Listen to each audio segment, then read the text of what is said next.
Good evening, everybody. Hello, and welcome to another wonderful PD in Your Pocket, and welcome to the New South Wales Family Daycare Association and Peak PD in Your Pocket series. I am so excited to be with you here this evening. My name is Rebecca Fellini. I am a trainer and assessor at the Peak Training Registered Training Organisation under the wonderful umbrella of the New South Wales Family Daycare Association.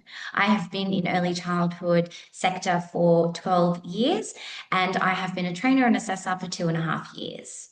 So before we get started, I would like to take the time to acknowledge the traditional owners and which the land we meet today.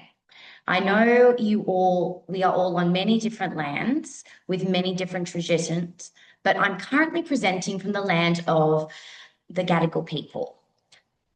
I would like to acknowledge them and recognise their continuing connection to the land, the waters, and I'd like to pay respects to their eldest, past, present, and emerging.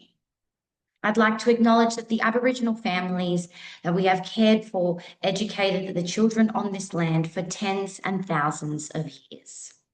So, PD in Your Pocket Wellbeing always comes with a beautiful booklet. This booklet is a part of the PD in Your Pocket and is funded by the New South Wales Family Daycare Association in partnership with Peak Training. Hopefully you have received the booklet yet.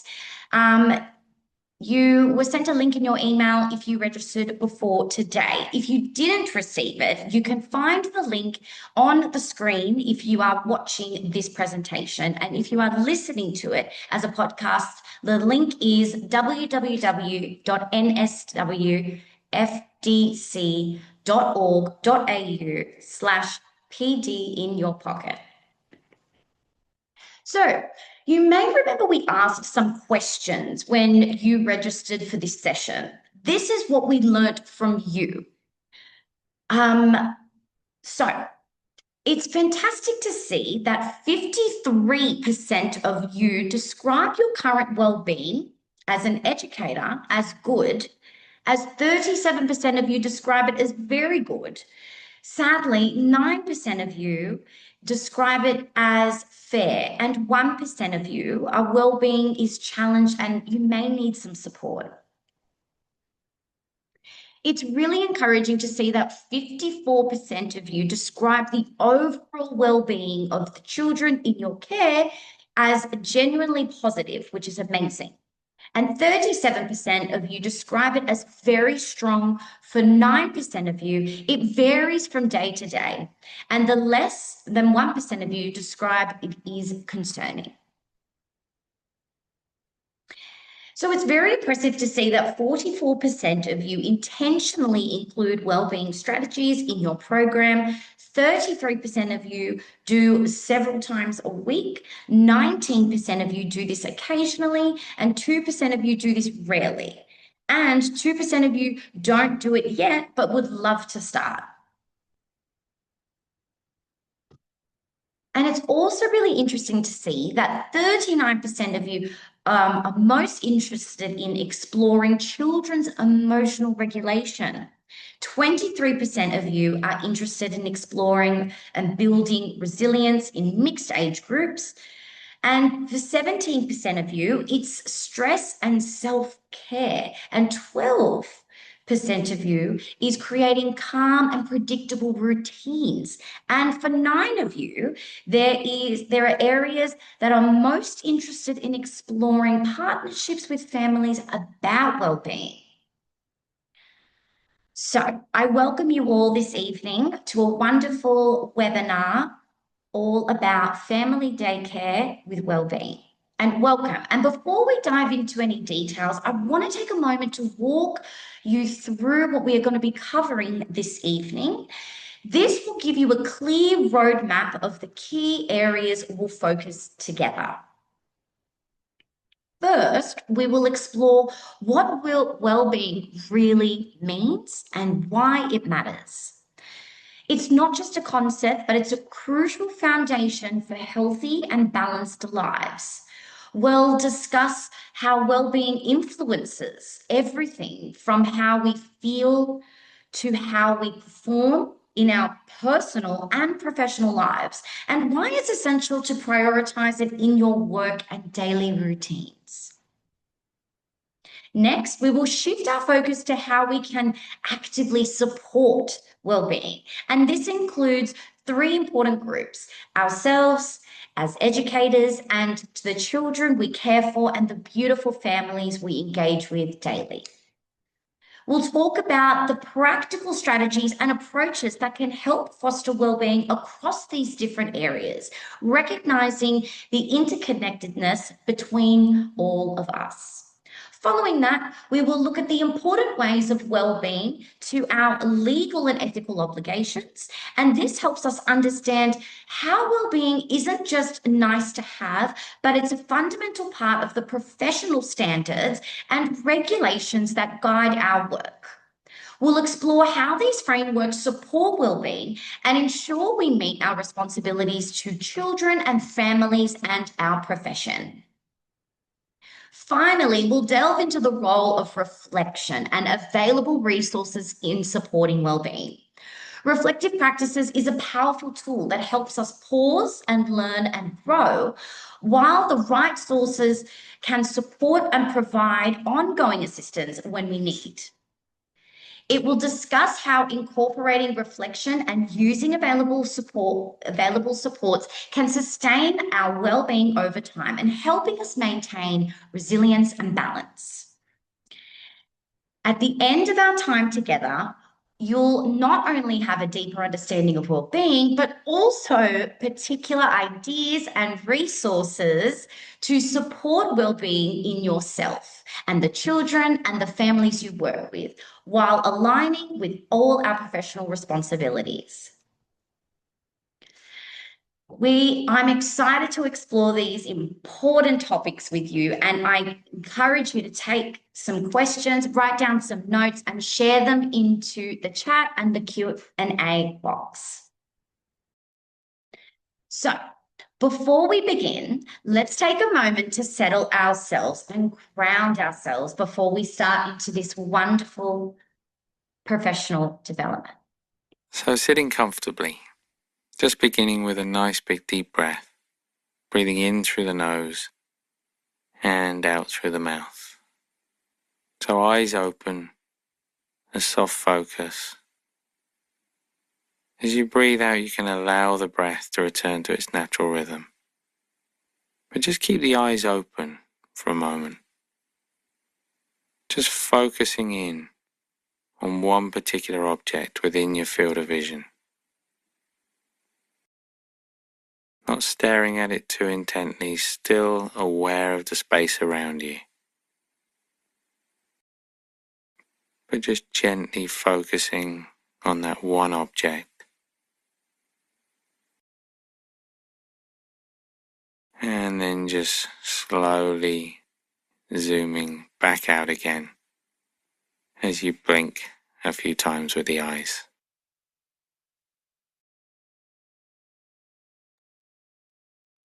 So I hope that's got us settled and ready. So let's begin. Well, what is well-being? Well-being is about caring for our whole self, our mind, our body, and our spirit. And it includes your physical and mental, emotional, and social health, recognizing that these interconnected areas must work together harmoniously to support a balanced and fulfilling quality of life. True well-being goes beyond absence of illness. It is a dynamic state of thriving and enables you to cope with stress and build resilience and engage in meaningful with the world around you.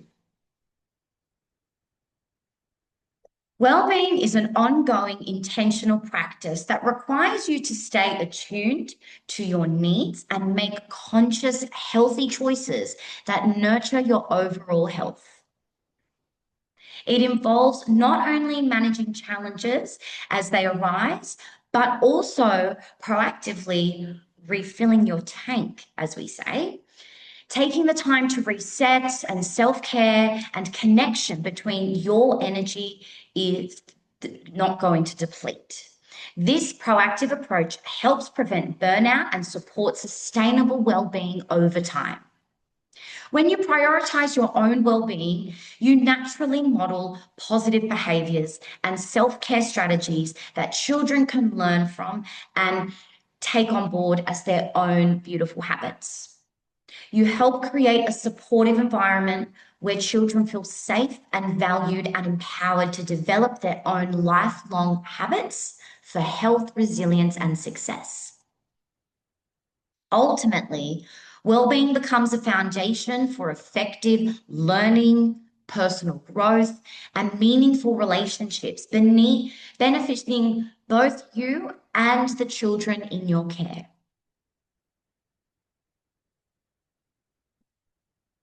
So I'm going to take it to the beautiful participants this evening. Who would like to share, and please share it in the box, the questions. What does well-being look like for you? Now, this is a bit of a conversation starter, which is really lovely. So share, what does well-being look like for you? And you can see in these beautiful images here, it looks very different in all of them. There is a lovely woman swimming in a lake. We have a gentleman talking to a professional practitioner, a bike ride, yoga, relaxing and engaging with a child, probably their children. So what does it look like for you? Have a think about it. And it comes in all shapes and sizes. Well-being matters because it impacts how you function across all areas of your life, and it shapes how you think and feel and make decisions and respond to everyday demands.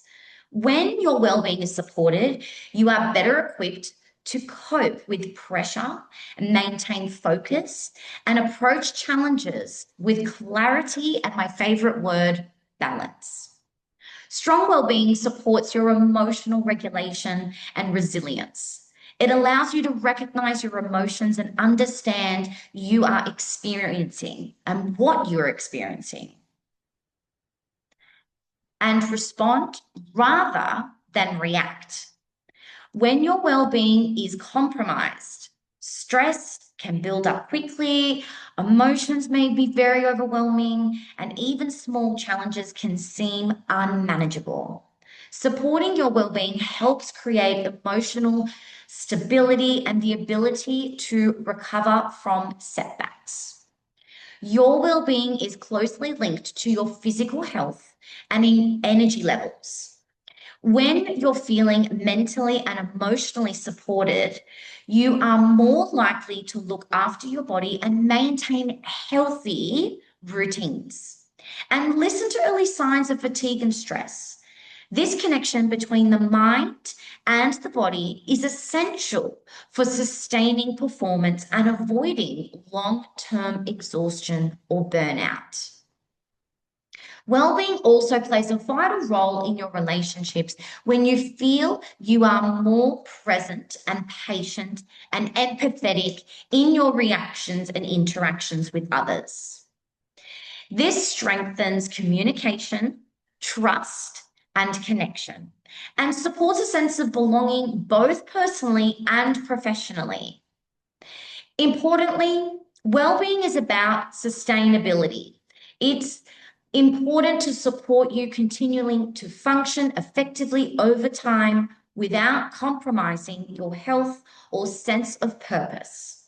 Well-being is not just about coping, it's about maintaining balance and finding meaning and supporting long-term quality of life.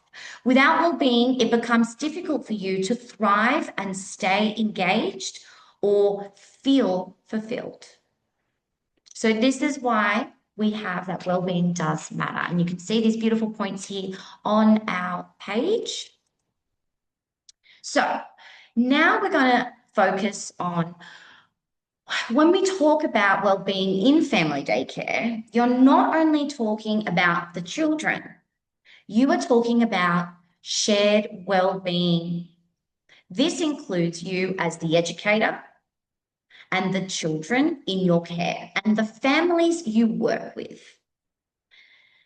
In a home-based setting, these elements are deeply connected and influence another every single day. Family daycare is unique because it takes place in your own home. This creates a familiar and nurturing environment, but it can also blur the boundaries between your personal and professional life. You often work alone for long periods of time, making independent decisions while managing children's learning, emotions, and their routines and communication with families all at once. When you feel supported, regulated, and emotionally available, you are better able to create emotionally safe environments for children. These are the spaces where children feel secure and understood and valued. Children rely on you to help regulate their emotions. Okay, so remember that the children are looking up to you and relying on you. In family daycare, where relationships are close and consistent, children often borrow your calm. When you feel overwhelmed or stressed, which children can sense this, which can affect their ability to engage and learn and regulate their own emotions. This is why your well-being is directly linked to children's regulation, their engagement, and their learning. Emotionally safe environments allow children to take risks, to explore, to build relationships, and develop confidence in their learning. And the safety begins with you. Your well-being has a direct and powerful influence on children's outcomes. In family daycare, where relationships are close and consistent, children do not just learn from what you say or do, they learn with how you are with them each and every day. When you feel supported emotionally and you regulate and mentally present and be present, you are better able to respond calmly to children's needs, cues, and their behaviors. You can slow down and listen and provide the reassurance children need to feel safe and confident. In contrast, ongoing stress, fatigue, and emotional overload can affect how you respond to challenging moments with children.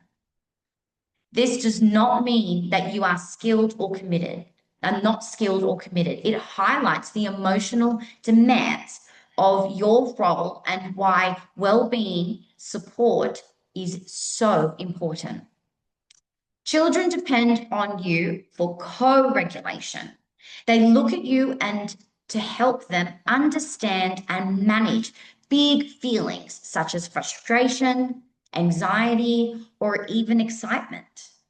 In family daycare settings, children often form very strong attachments to you, which means they are especially sensitive to changes in your tone, mood, and emotional availability. When you are calm and regulated, children are more likely to settle into their routines, engage in play and learning, manage emotions and their behavior, build positive relationships with others. This is why supporting your well-being is not separate from children's outcomes. It is a central part of creating emotional safe, high-quality learning environments where children can thrive. There are also legislative reasons well-being is to be supported in our services. Wellbeing in family daycare is embedded throughout regulatory requirements, the National Quality Framework and the approved learning framework, the Early Years Learning Framework. And the national legislation provides the New South Wales Foundation of High Quality Education and Care with wellbeing recognised as central to the children's learning and development and safety. So if you draw your attention, I'm highlighted with the yellow box. It says a family daycare educator must implement adequate health and hygiene practices, and safe practices for handling and preparing and storing food, minimize risk to children being educated and cared for by the educator as part of the family daycare service. The New South Wales Government legislation, Part 4.2, Children's Health and Safety, Division 1, Health and Safety, Wellbeing of Children. Together, these regulatory requirements reinforce that supporting wellbeing in family daycare is both a professional responsibility and a key indicator of high quality practice. So the National Quality Standard supports wellbeing across several quality areas.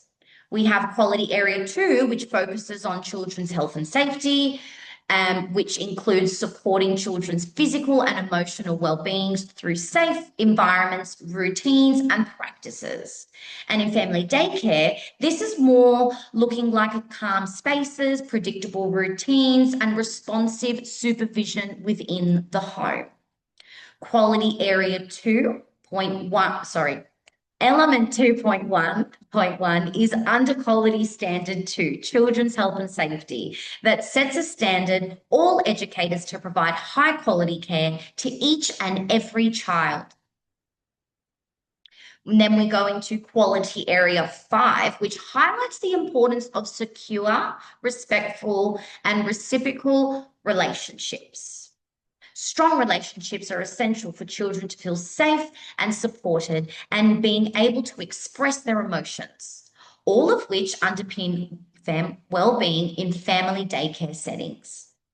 Well-being is also strengthened through Quality Area 6, which focuses on partnerships with families, working collaboratively with families, supporting consistency, trust, and shared understanding around children's well-being needs. So looking at Quality Area 2, 2.1.1, each child's well-being and comfort is provided for, including appropriate opportunities to meet each child's need for sleep, rest, and relaxation. Quality Area 5.2.2, self-regulation. Each child is supported to regulate their own behaviour, respond appropriately to the behaviour of others, and communicate effectively to resolve conflict. So the Approved Learning Framework version 2.0 places wellbeing at the centre of the learning, recognising that children's emotional security and sense of belonging are essential for effective learning. Wellbeing is embedded across all the practices, including assessment and evaluation for the learning and the development and wellbeing, and is reflected across all learning outcomes, including learning outcome 3, children have a strong sense of well-being. The framework states the Early Years Learning Framework draws on robust Australian and international evidence that confirms early childhood is a vital period in children's continuing learning and their development and their well-being. It has been developed with considerable input for early childhood sector, including children and families, approved providers, and educators, other professionals, peak bodies, early childhood researchers, as well as the Australia and state territory governments, and the Australian Children's Education and Care Quality Authority. So we have practices in our purple, assessment and evaluation for learning, development and well-being.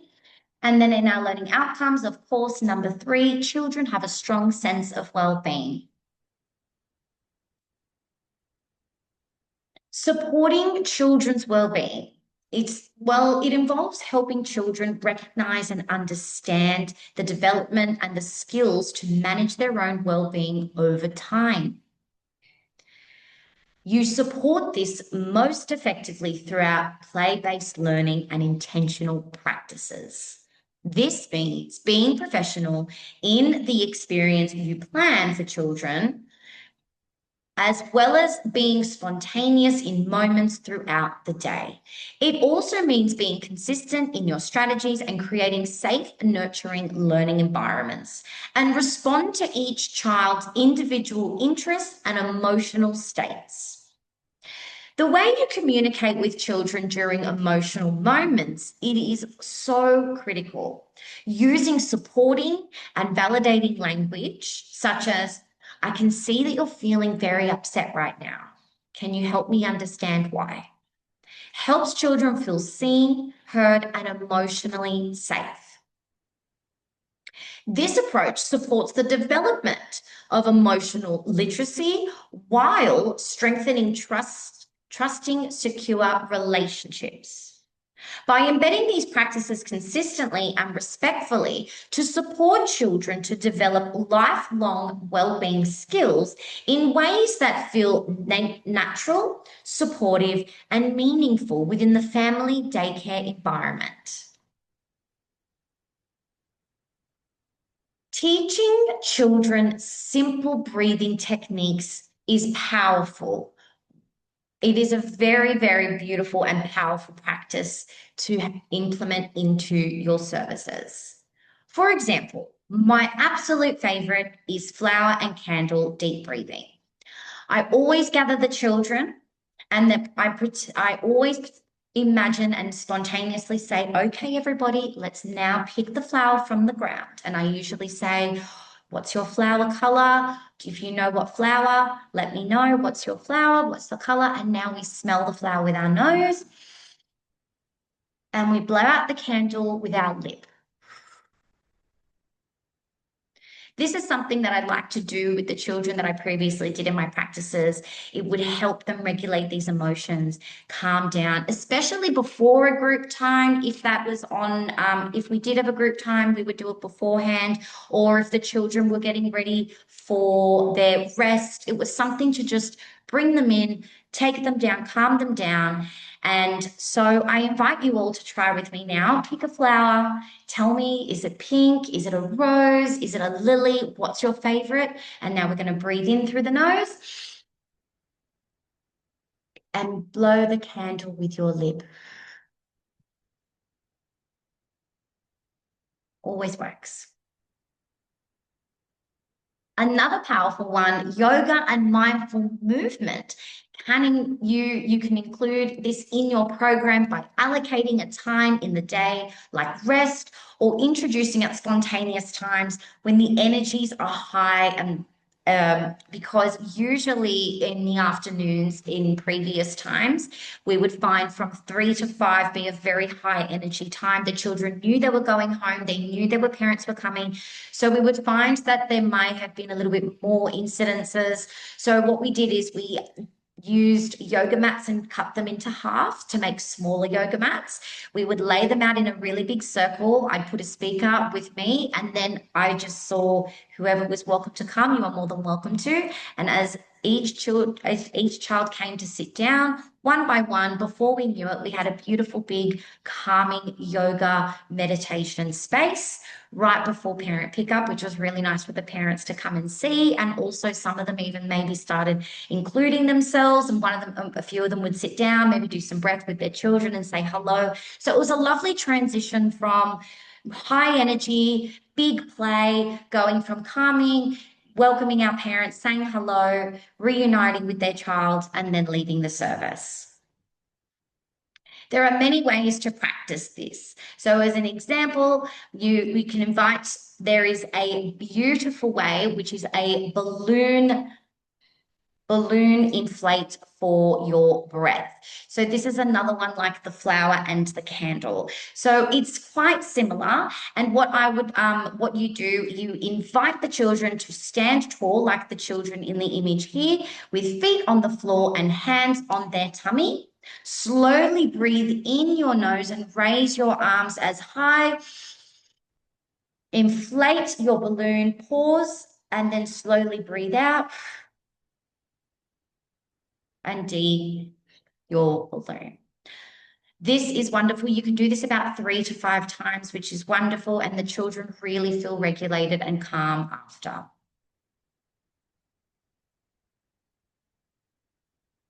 So, another beautiful way of reflective well-being and practices in our services is using reflective scrapbooks or journals. By providing each child with a personal scrapbook with their name on it, they can decorate it as well. They all can be stored in a space. However, I'd like to store them in a space where children have access. So instead of going through lots of paper, they can just pick their book.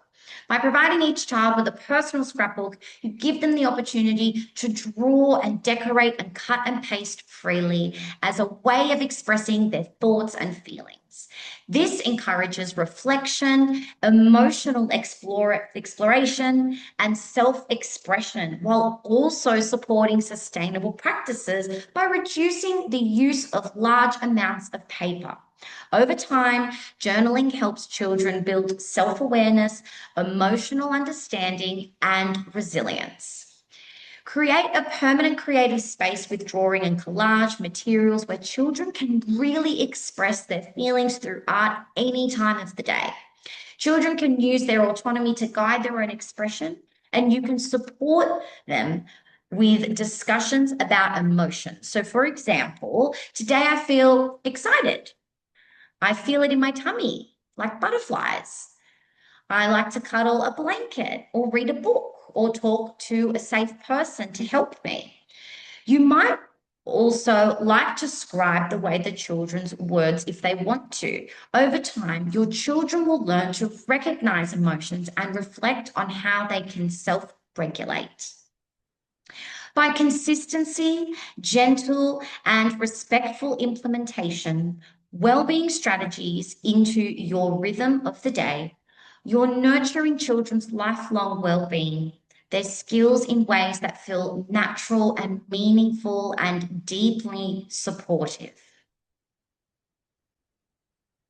So now let's hear from the fabulous Christy. I had the pleasure to be interviewing her. This was a wonderful discussion, and I'm sure you're all thrilled to see another interview. I would definitely take some notes in this session here with Christy. She's got such a warm energy, and she's a massive advocate of well-being. So get comfortable, take a sip of your water, take a little break off, and enjoy. Hi, everyone. Thank you so much for joining me. My name is Rebecca, and I am a trainer and assessor at Peak Training under the wonderful umbrella of the New South Wales Family Daycare Association.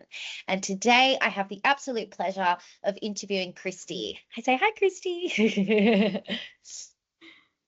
Christy, would you like to tell us about yourself and just get us into the mix of everything so we can start this wonderful chat that we have today? Yeah, for sure. So my name's Christy, and I'm a family daycare coordinator and the educational leader at Northern Rivers Family Daycare. And I've been in the coordinator role since February 2012 and in the educational leader role just for the last 12 months. Prior to that, I was an educator myself, and I've also worked in several long daycare settings. So I've been in the early childhood industry since about 1998. Wow. You've been through the whole evolution and the change and the this way and that way, which is really exciting. So you've got a lot of extensive experience and you've seen it from what it was to what it is now. Definitely. Yeah. There's been lots of changes. You are a very big advocate in terms of well-being. Is that right? Definitely, yes. It's very important to me and to our service as well. Amazing. So I want to start off with a question that I think will just open up the gates and just then we're going to start into the more of the deeper conversations into well-being. But my first question is, from your perspective, does well-being, how and what does well-being for young children actually look like every day? I think with young children, well-being looks like children that feel safe and secure, and by feeling that, they're displaying that they feel safe and comfortable in services. And I think when they're regulated and they have good routines, you're able to see that their well-being needs are being met, whether that's their physical, social, emotional, spiritual needs. And when children are confident to use their own voices and show curiosity, to me, that shows that their well-being is being met. That's so nice. So being able to have their needs met and feeling that comfortability. So why do you believe well-being is such a critical foundation for children's learning and development? If children's well-being and their needs are being met, they're more likely to succeed. They're more likely to learn in their overall development, because a good sense of well-being means that we are able to function as humans, and it's the same for children as well. And when they have good well-being and they're regulated, they're going to learn so much more and take in so much more of what's happening around them, and also just enjoy friendships and relationships with the adults in there that are caring for them and their friends.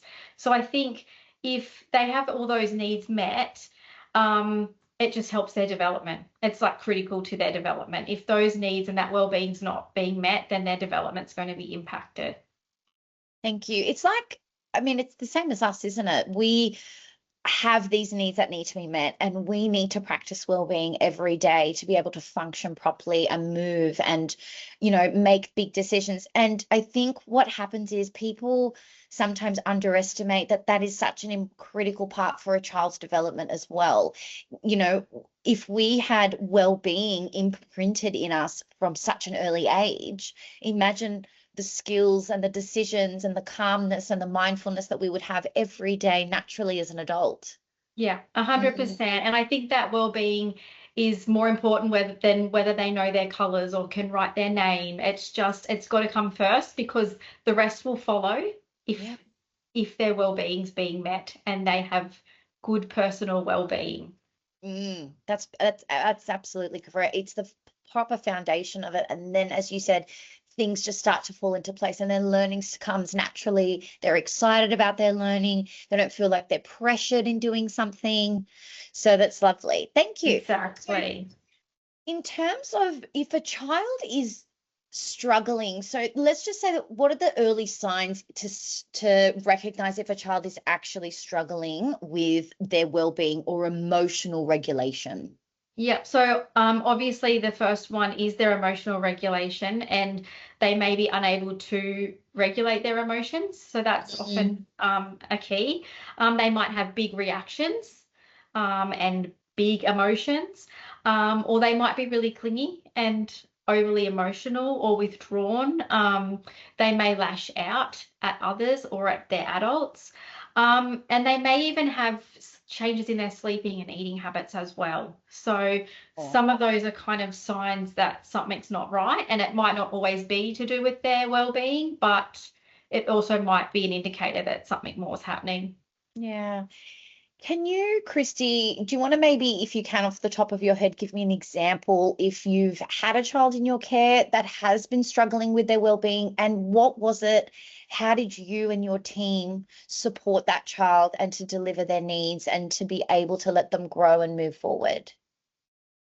That's a really good question. And I guess over the years, there's been so many different situations that have arose where children have shown those kind of indicators. And I think one comes to memory where there was just a lot of upheaval in the family. So there was parents divorcing and two children attending two homes and that kind of thing. And because the parents were really open with us about it, we were able to support the child through that transition.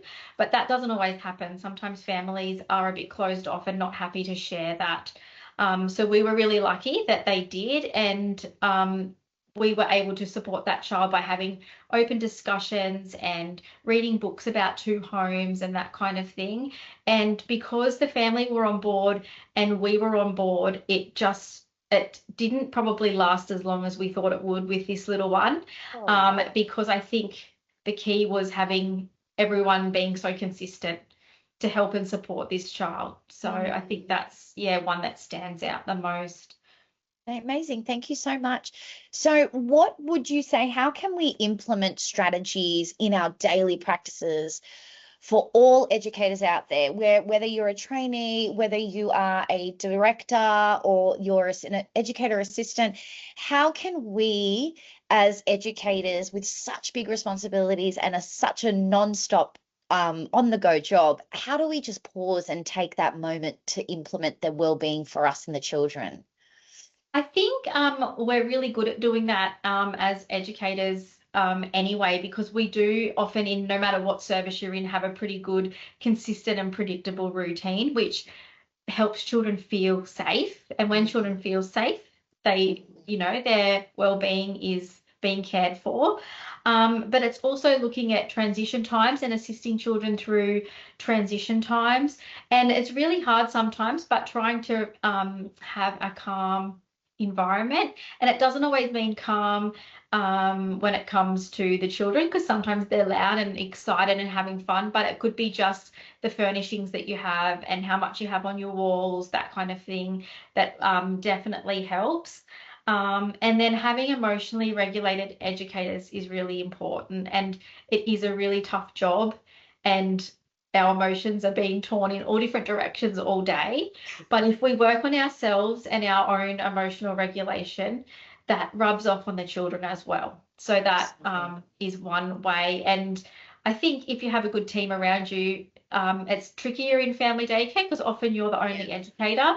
So you don't always have a team around you. But that's when you can lean on your coordinator or the service. But I think for people in other services where there's multiple staff, it is a bit easier, because if you're not having the best day, feeling the best yourself, you can lean on others for that help. But I think definitely in family daycare, it's really important because children do feel their educators' emotions. And I think it's also about teaching children about emotions as well, because if they are learning about emotions and what they are and how they feel, they're able to identify that themselves and express that as they get older. I think that is really important. And I think one of the biggest things with children and well-being in a practical sense and a good strategy is just letting them have time to play uninterrupted and sometimes unscheduled. I think that's, yeah, really, really important. Because I like to think of that as, so for example, we adults, we're engaging in a hobby. We're having a really good time. We're really in the zone. We're collaborating with a friend, let's just say. And then all of a sudden, someone just comes and says, all right, finish up now, let's go. As for an adult, it just sort of shifts you, and it might give you a bit of frustration. It might, cut off the good energy that you were, that you had and you were having through that hobby. But whereas if we were given a warning, or like, hey, we're gonna start packing up around 5-10 minutes, and then we're gonna pop to the car and go where we need to go. That's more of a leeway of preparing myself mentally to stop what I'm doing and to get ready, and just, that gives me that window and that time. And then I feel with children in early childhood and family daycare, we sometimes, like, because we do have those routines, we just want to make sure that we're on time and we're ready to go, and it's really important. But we forget that it's okay if we go over a bit of time, and it's okay if you let them finish that drawing. It's okay if they're really invested with an activity. Let's bring in the food, let's let them play, and let's see how it goes, and let's naturally transition them to the next stage. 100%. Yeah. I think that's really important for children, and it's not necessarily I don't think it's good for them to be rushed all the time and to overschedule them with our programming and planning, just that flexibility. Yeah. Yes. And then it does help them in the long run, because they don't feel rushed and pushed and stressed because now it's lunchtime and I've got to pack up now. And if there's that little bit of leeway, and often it's only a matter of 5 or 10 minutes. Yeah. Like it's not 2 hours of leeway. It's a short time that you might be going, "Oh, we're 10 minutes late, we're 10 minutes late." So exactly. I just want to circle back to one of the points that you made in that wonderful response you had given, the environment in terms of how, you know, having a calm environment, and that doesn't necessarily mean, you know, just like all the kids are quiet, but you had mentioned about the furnishing, the positionings of the environment, the room, how many displays you have on the walls, things like that. I just wanted to draw your attention to it just brought up something really interesting with me. When I used to do the openings in an early childhood service, I would start the morning and have the setup ready, everything was done, but I would start with this like calming acoustic morning music, as we say. And I had felt that when the children and the parents had came in, it completely shifted. They shifted their energy, and they came into the classroom. We also had a diffuser that had like a natural peppermint or oil scents as well. So they're coming in first thing in the morning, they're dropping off their cute children, they're smelling this beautiful oil of scents of lemongrass or peppermint, and then they've got this calming, relaxing music. So I could actually see the parents and the children just take a beat and go, this is good, this is safe, we feel good, all good, we're going to have a good day today. So that was a huge part of what I personally found, and I know other educators out there might feel too, that if you do change that environment up a little bit and you add those little details in, it makes such a massive difference.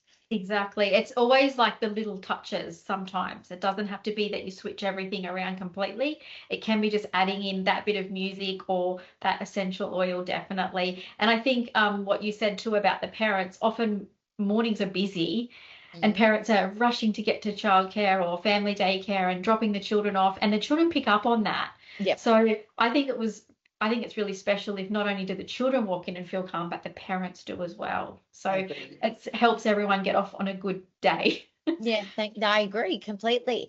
So you mentioned before about educators, our well-being, and how it reflects on the children and how the children can pick up our energy, our emotions.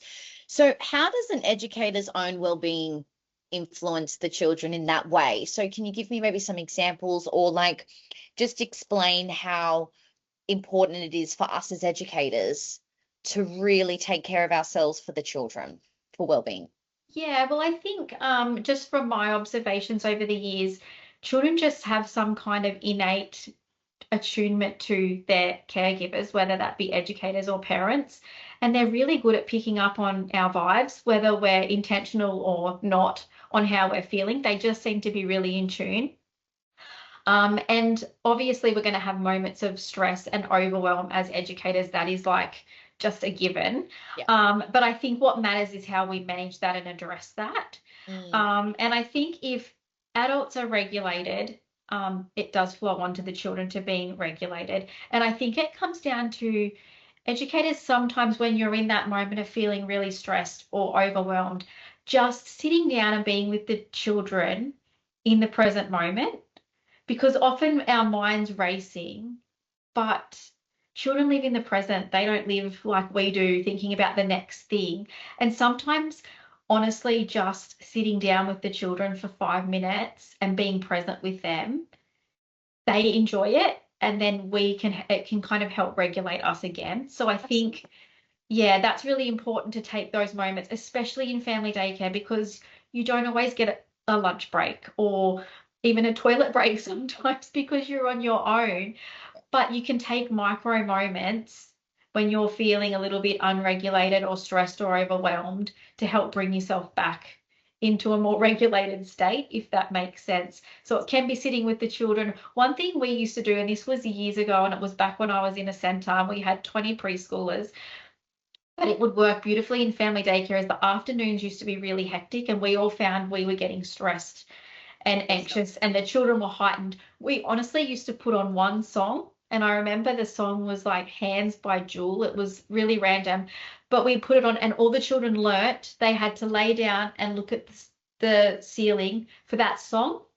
And then we would get up and put our sunscreen on and go outside. And they were preschoolers, so it was an older group, but they learnt, and indirectly we were teaching them a little bit of mindfulness and relaxation. So there's nothing to say you can't do that with the children. And it might not even be a song, it might be a half a song or something, but there's always a way you can help regulate yourself, which then helps regulate the children. I love that. That is so wonderful. So you have played a song, and then over time, the children had learned that, oh, this is like a moment to just take a beat and gather our thoughts and then get up and let's transition to the next step again. That was wonderful. Thank you. Yeah. So let's say a service wants to really shed light on their children's well-being. So let's just take as an example a service that's really good at, let's say programming and their ratios, and they're making sure that they're staying on top of things and everything's going really good, but we're really lacking in the well-being and mindfulness section of our service and our daycare. So where can a service start, would you say? Where can they start with this journey? So I think we're really good as, like most of us have beautiful intentions of wanting to care for the children's well-being, and we do it really, really well. And I think sometimes when people think well-being, they think yoga and meditation and mindfulness.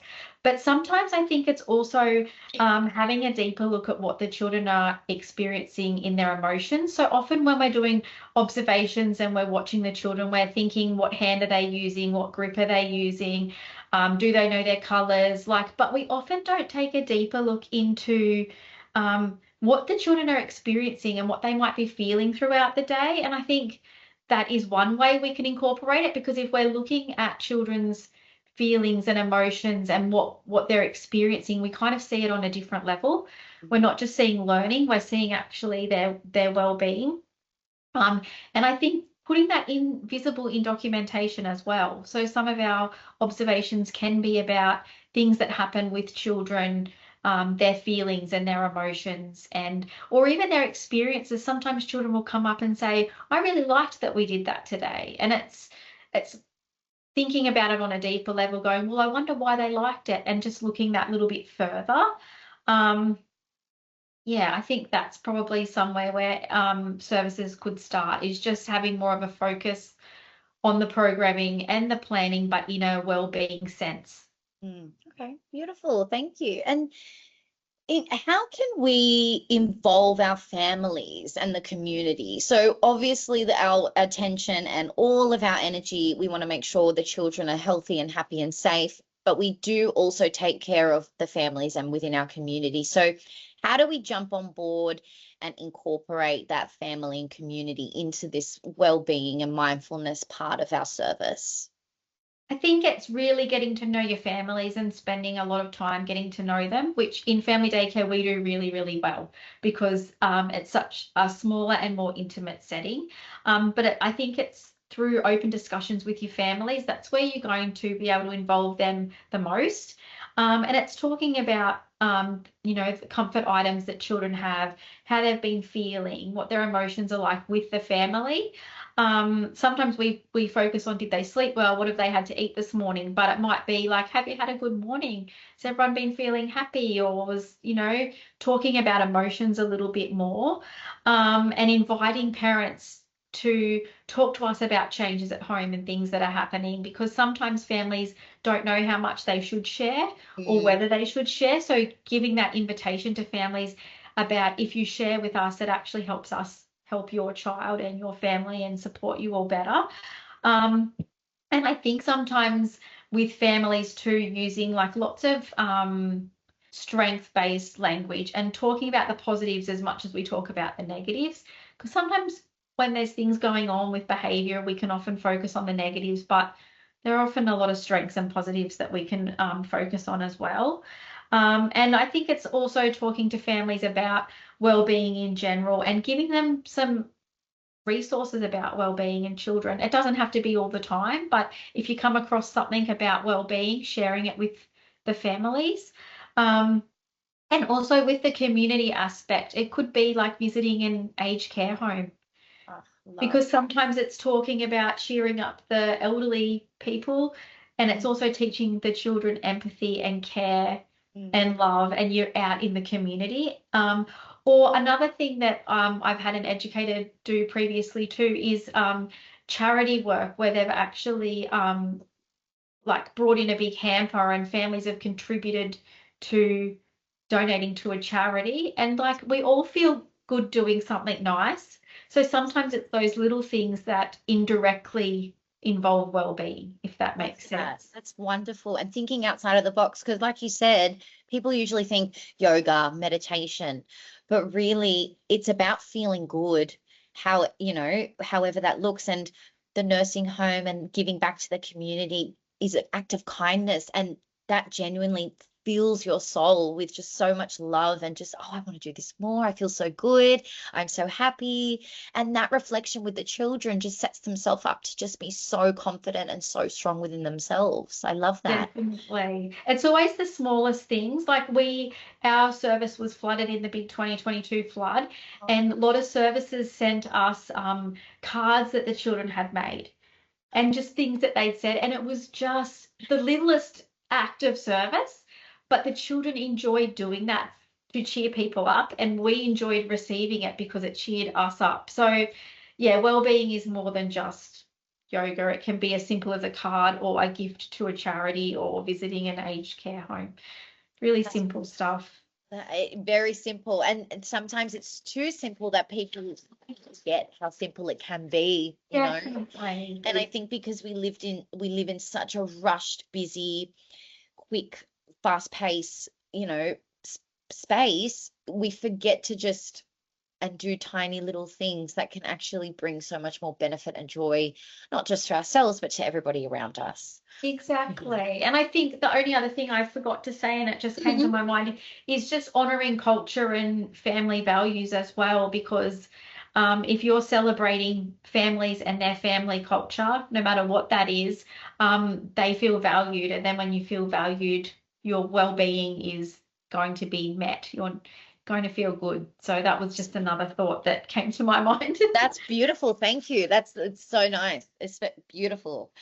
So, what are some realistic strategies that you have used or your previous, team have collaborated in to actually help children self-regulate over time? I think often with children, when they're not regulated, they're actually seeking more care. So I think staying close to them when they're upset, they don't all want you to, but you can be within a close distance and reassure them that you're there. And I think remaining calm yourself and using a calm voice, because if we get heightened, it's just going to heighten them. And obviously teaching them about emotions. I think we need to start that from a really young age. They don't always understand straight away, but the more we do something, the more people understand.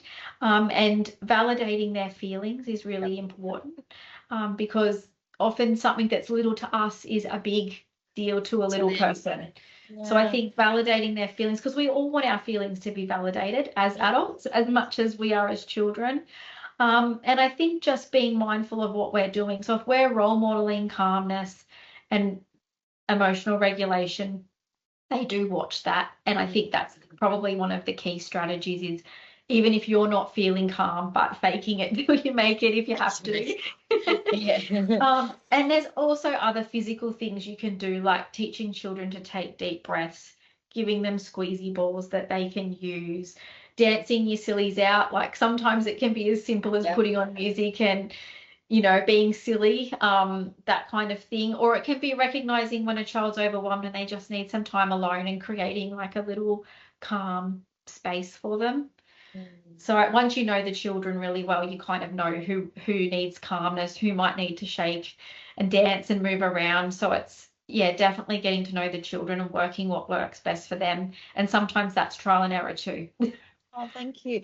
No, that's wonderful strategies. And I really liked the, some basic breathing techniques with the children. I used to do this one that we would pick a flower from the floor. We would smell the flower with our nose and blow out the candle with our lips. And I do that myself sometimes because it is a deep breathing exercise. It does calm your nervous system, and it's such a wonderful way to blend the children to start understanding breathing through your nose and out of your mouth, what it can do to regulate yourself and calm yourself. So that's really a wonderful ways to do that. And I love doing strategies like that. I think it's fabulous. So thank you for sharing. I do have one last question left.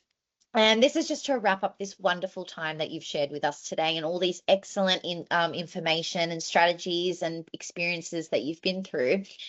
If you could give one piece of advice to educators about supporting children's well-being, what would it be? One piece of advice. One piece would definitely, I've got two. Is that Oh, okay? yeah. Oh, yeah. Let's I've got go. two. I think the best way you can support children's well-being is to look after yourself first and foremost as an educator, because we are caregivers.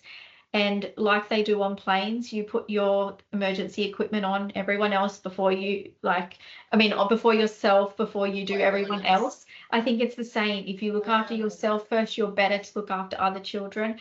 And I think the other thing is always prioritize your relationship with the children before the behavior. Like your relationship with the child is more important than what behavior they're doing at that time, if that makes sense. Absolutely. So Absolutely. actually, yeah, just caring for them first and dealing with the behavior after. Because that can roll over each other.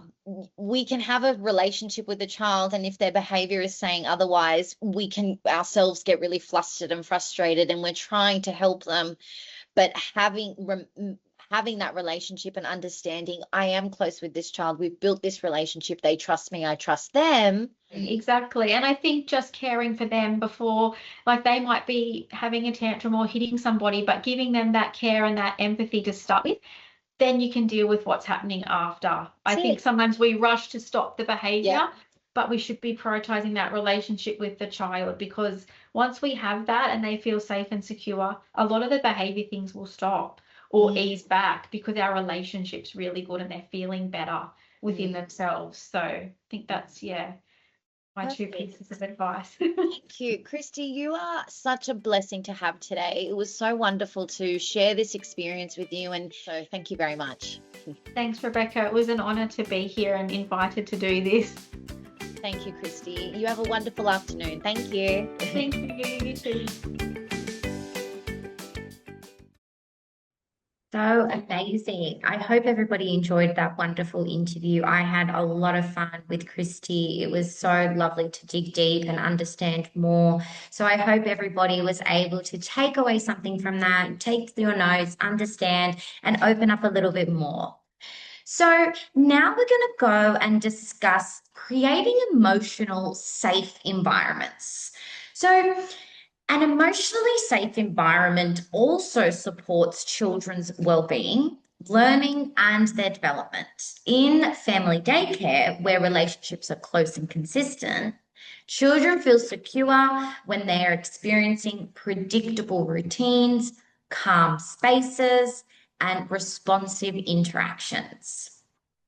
You can create an emotionally safe service through your physical indoor and outdoor environments, and planned experiences through your daily rhythms, and expectations through responsive interactions. Examples include providing quiet spaces for rest and retreat. This could be a book corner offering a safe, calming space. This space offers children a supportive place to step away when they feel overwhelmed, emotionally, and dysregulated, or in a need of quiet time to regain a sense of control. Importantly, you do not use a calming space as a form of discipline. Instead, it serves as a proactive and responsive strategy that empowers children to recognize and respond to their own emotional needs. Wellbeing is designed. Calming spaces may include soft furnishing, such as large and small cushions, floor mats, rugs, bean bags, to create a sense of comfort and security. And you can also include books that explore emotions, visual emotion cards, or charts to support emotional literacy. Simple breathing and calming prompts, and sensory tools such as a stress ball or textured items. These elements work together to support children to self-soothe and identify their feelings and practice emotional regulation in developmentally appropriate ways. Within a family daycare setting, you can thoughtfully integrate calming spaces into your home environments while still maintaining supervision and connection with children. Over time, consistent use of these spaces help children to learn that it is okay to pause and rest and care for their emotional well-being. It also supports the development of independence, resilience, and self-regulation skills that extend beyond the early years.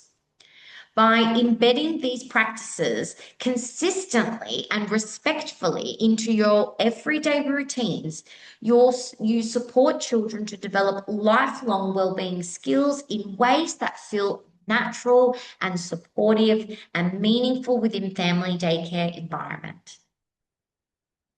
So if you have a look at these two images here, you can see that it really feels welcoming and soft and calm, minimal, not too much. So that's really lovely to see. And then we have some other images here. Now, I would love to hear from the participants and leaving a comment. What are your thoughts on these spaces and images? And please share if you have spaces like these, or if you're working towards or considering to implement these. So as you can see, we have these beautiful images here of activities and experiences that represent well-being, but in a fun and engaging way. So we have the ice cube with the paint of the water paint, which is really lovely, calming for the children to touch with their hands. So they're sensory. The colors are very blue and calming. And then we have the wonderful space with the Play-Doh. You can see that there's natural elements here. And the rocks, we have beautiful dried lemons we have in the corner, and natural elements with the flowers and the bushes, which is so wonderful to see. So the children are able to grab those, use those, engage with them. And we also have the large log that has the strings attached, and you can see carefully that the nails are all around holding it together, and the children are beautifully weaving natural elements into that to make patterns. And it's a very calming experience, connecting to nature. And then we have a beautiful display at the top left that says breathe. And it has those beautiful flowing windmills for the children and the colors that are going around, and the minimal dolls underneath. Beautiful. So these are the types of things that you can create to engage with children for their well-being through play, which is excellent, and including it in their spaces and their learning environments. So it's no secret that your role as an educator is active and engaging and often nonstop. As we know, being an educator is busy work. You nurture, you guide, you inspire, you support, and you care for children every day. This is a big responsibility, and as we have seen, if you are emotionally regulated and take care of your own mind and body, you are better able to continue to support children's learning and their well-being and their development. Think of yourself like a car. So this is what I was trying to gauge previously. So I like to use this as a little thing to reflect on. If you are a car, you cannot run on empty. You cannot go months without a service, and you cannot keep performing at your best if you ignore the warning lights on the dashboard, that is. Yet we often put everyone before ourselves. But when we do that, we eventually run our tank so low, we can't be able to be available to anyone else and for anyone else anymore. Listen to your stress signals. You deserve better than survival mode. You and your children in your service deserve sustainable well-being. Here are some practical and realistic ways you can care for your mind and body throughout the day. Keep a small notebook to jot down tasks instead of holding everything in your head. Listen to a short podcast or calming music before your day starts or at the end of the day.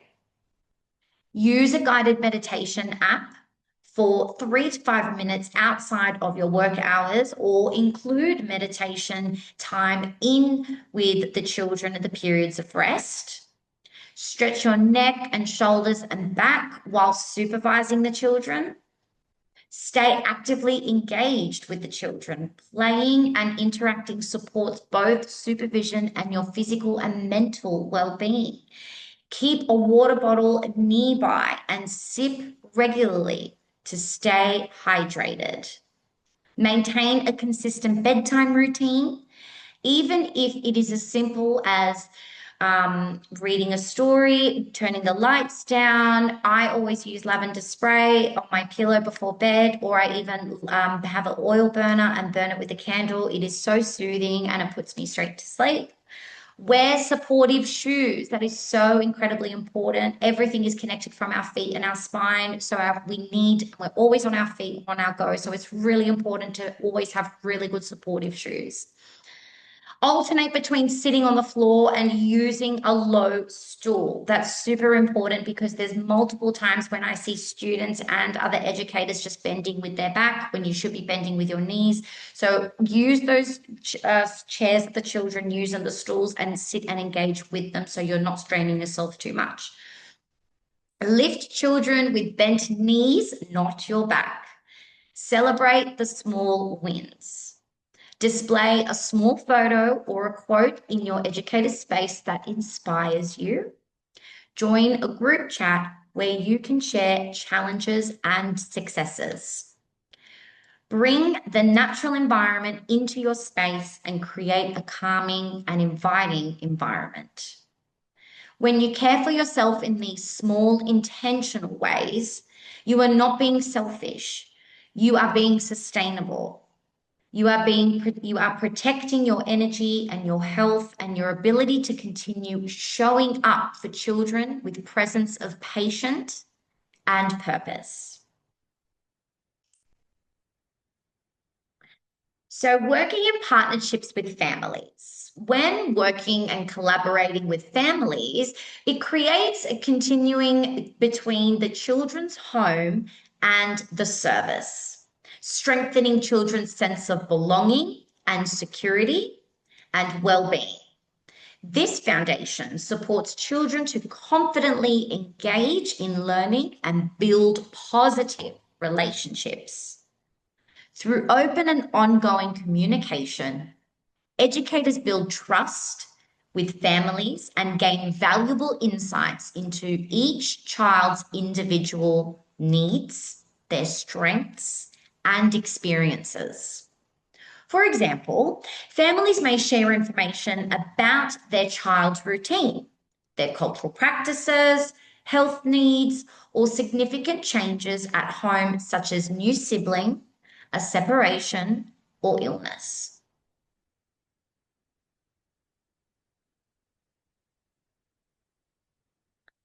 Reflective practice for ongoing well-being. It's a process where you pause to think about your experiences and consider how your thoughts and emotions and actions influence your practice and well-being. It's not about finding faults or being self-critical. Instead, it's about learning, growing, and sustaining your well-being over time. In family daycare, reflective practices is especially important because you often work independently and manage many responsibilities through the day. Throughout reflection, stress and emotional load can quietly build. Reflection helps you recognize early signs of fatigue or overwhelm and respond before burnouts occur. Reflective practice supports your well-being by allowing you to notice what is working well, identifying moments that feel challenging and draining. Understand your emotional triggers. Make small intentional changes that support balance, reflection, and moving forward. Now, reflection should be realistic and manageable, not another task on already a long to-do list. Simple reflective practices might include taking a few minutes a day at the end of the day and to ask yourself, well, what went well today? What did I feel challenging and why was it challenging? What do I need to do to support myself tomorrow? And these are personal reflections to yourself. Some educators find reflection helpful through journaling, brief notes, voice recordings, or informal conversations with a coordinator or a fellow educator. Others may reflect during quiet moments, such as rest time or after the last child has gone home. Reflective practices also help you reconnect with your purpose by acknowledging your achievements, strengths, and positive moments. You can build confidence and resilience rather than focusing on only the difficulties. And most importantly, reflective practice supports your long-term well-being. It helps you care for yourself so you can continue providing high-quality care and education for children in a way that's healthy, balanced, and fulfilled.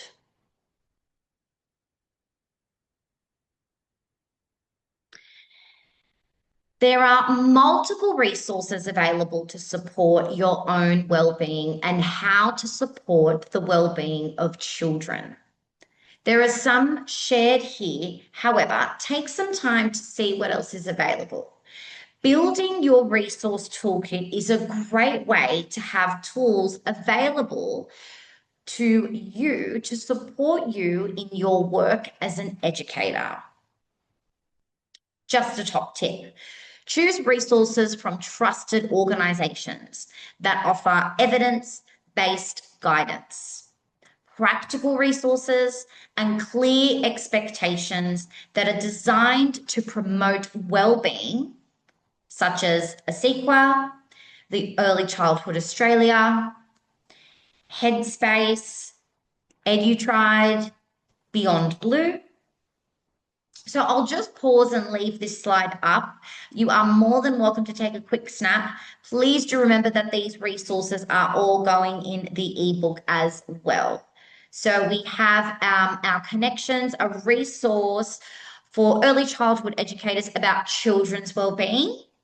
We have Beyond Blue, which is wellbeing tools for educators, a suite of resources, self-care tools, fact sheets, and articles. We also have Headspace, which is one of my favorites to be a part of the community. That was the meditation that we did at the beginning of the PD this evening. It is a app you can download on your phone for free. It is a trial, but then you will pay a subscription. But on YouTube, which we've included in the resources and ebook, it is completely for free, and it has multiple different types of meditations ranging from ages as little as 2, maybe even younger, all the way until adults. And it's excellent for different occasions, for study, for focus, grief, lots is there. And we also have the planning for your wellbeing, mine, yours, and ours, which is excellent, an excellent source. So now we have a wonderful time to take it to the participants. If there's any questions that anybody would ask, or if you just want to come and share some experiences and engage with each other and support, I am just going to pull out the chat box here. So if anybody wants to share any thoughts or anything about what they've learned, or maybe what you're going to do moving forward, what have you taken from this evening? What is something that you've realized that maybe this is something that we're going to implement. Maybe this is something that we're going to actually reflect on with the team and with who we have. We have more mindfulness. Absolutely. Thank you so much for sharing, Tanya. Implementing more mindfulness. So what is love the soft spaces and will encourage more? Beautiful. This is wonderful. We're here for a reason, to upskill and to reflect and to continuously improve in our practices. I think I will try the oil and the calming music. Beautiful. Thank you so much. That's absolutely wonderful to see that everybody has come to this space to collaborate and learn and move forward for the best high quality practices with our children. Excellent to see. Thank you so much. So well-being starts with taking care of myself. I'm going to start taking care of myself and putting myself first. Beautiful. Thank you so much. And that's something that's really important too, that we as educators need to remember as well. You come first. And in the interview, Christy highlighted that as one of her main advices that she would want to give everybody. Is you do come first. And even with the smallest acts or the smallest little things that you can do to make yourself feel better. So thank you so much, everyone, for this wonderful evening and sharing my time with you. Please remember that you can participate in our Facebook group. If you haven't already joined, open your Facebook and type in PD in your pocket. Thank you so much, everybody, for participating, watching and listening to the session. I am so grateful to be here with you. Thank you for being so patient, and beautiful comments that you're sharing, and this wonderful lessons and experiences that you've gained from this evening that you're going to put forward into your practices. Have a lovely evening. Bye. Thanks for participating in this episode of PD in Your Pocket. This series was produced on the lands of the Wangal and Gadigal peoples. If you'd like to watch or listen to other episodes in this series, or find out more information about this program, you can find us at our website at nswfdc.org.au/PD in your pocket.